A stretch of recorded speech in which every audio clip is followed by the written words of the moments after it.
Welcome to Shorthand Dictation Practice. Today's dictation, Shorthand Transcriptions, by Sir Kailash Chandra. Transcription number 64 at 80 words per minute. Get your pen and notebook ready.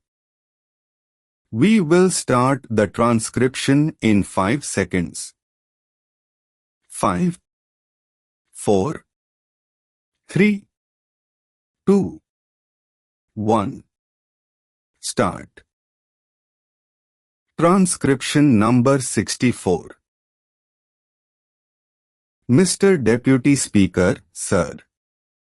May I with your permission intervene and say a few words in regard to the various matters that have been discussed. My colleague, the Finance Minister, who is in charge of this particular budget, will no doubt deal with the specific matters that have been raised in the course of this debate. I need hardly remind the House of the fact that although this budget is the individual responsibility of the Finance Minister, it is also the responsibility of the entire government, and as Prime Minister, I am entirely responsible for it, as well as any other member of the government. This budget was placed before the House after the usual consideration by the government, and the latter is completely committed to it. That does not mean that we are not willing to consider any new proposals.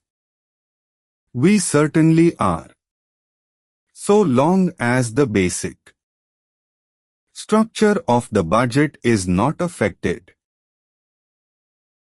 My friend, the Ho Professor Shah, pointed out various difficulties in the way of a debate here,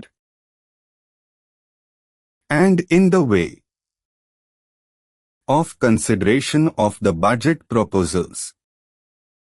He pointed out how little could be done in the allotted time. I am in complete agreement with him in this matter. If there are any practical proposals which would enable us to give more time for the consideration of these problems, either formally or informally, I am quite sure that the Finance Minister will gladly consider them. The real difficulty is, however, more basic, and it is this: the kind of problems which the government has to face now is so vast and intricate that it is impossible for any democratic parliamentary assembly to give enough time for its consideration. It is just a question of time. This is not a new difficulty.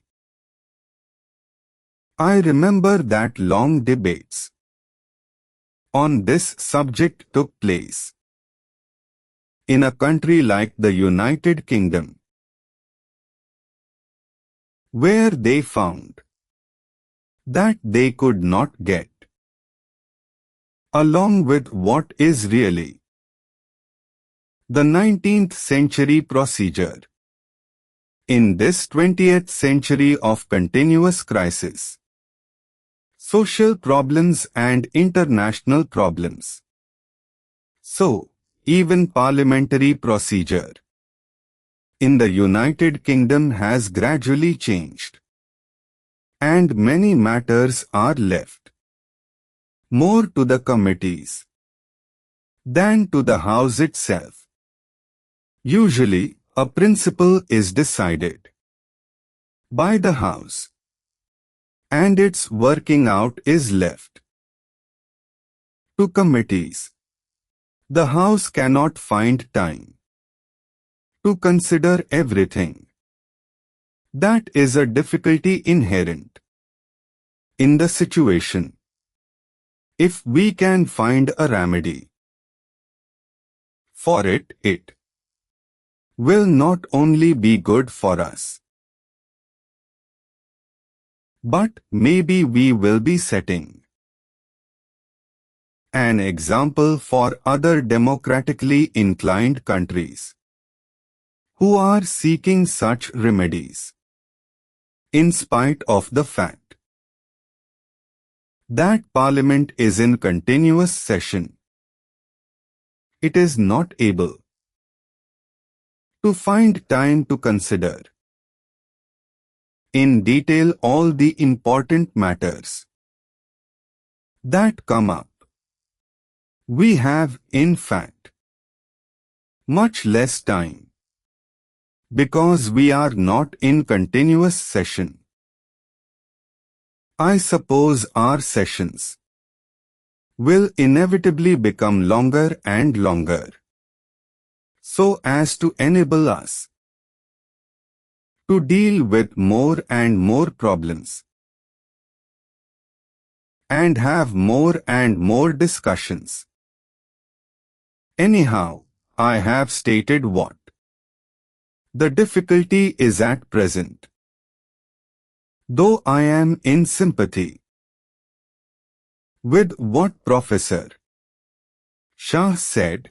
I have no easy remedy for that difficulty, except to say that we are perfectly prepared to consider, together with the home members of the House, any ideas or suggestions about how to give greater facilities for more intensive discussion of any great problem.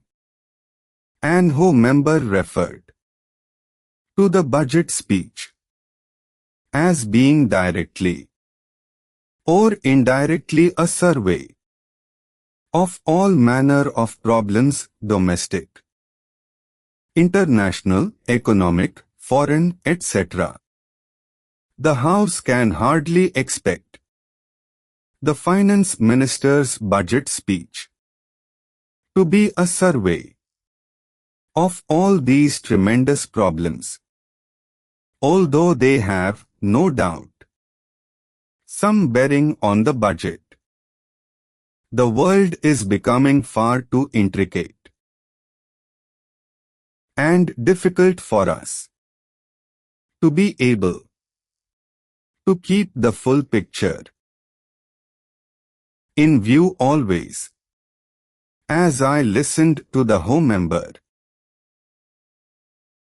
who spoke just now, I was wondering whether we had the larger picture in mind or were getting lost in a few minor and secondary matters. For instance, having referred to the government's extravagance, the home member went on to say certain things in regard to our bringing forward a bill for giving a pension to the President. That signified to me an approach which I would call 100% wrong. Besides, I should have thought that the subject of pension for the President was hardly a matter For debate or reference here, I say even.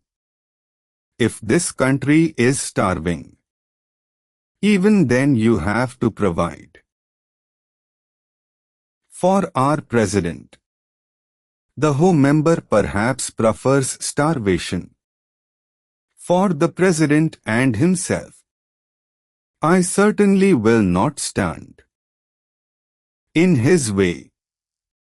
But we are considering graver matters than this, and the fact that such points are raised shows that we are not looking at the problems. We do not seem to be thinking of the vast problems that we are faced with and have to wrestle with, the vast problem of the country's economy in relation to the world's economy. This completes today's dictation. Practice well and see you in the next session.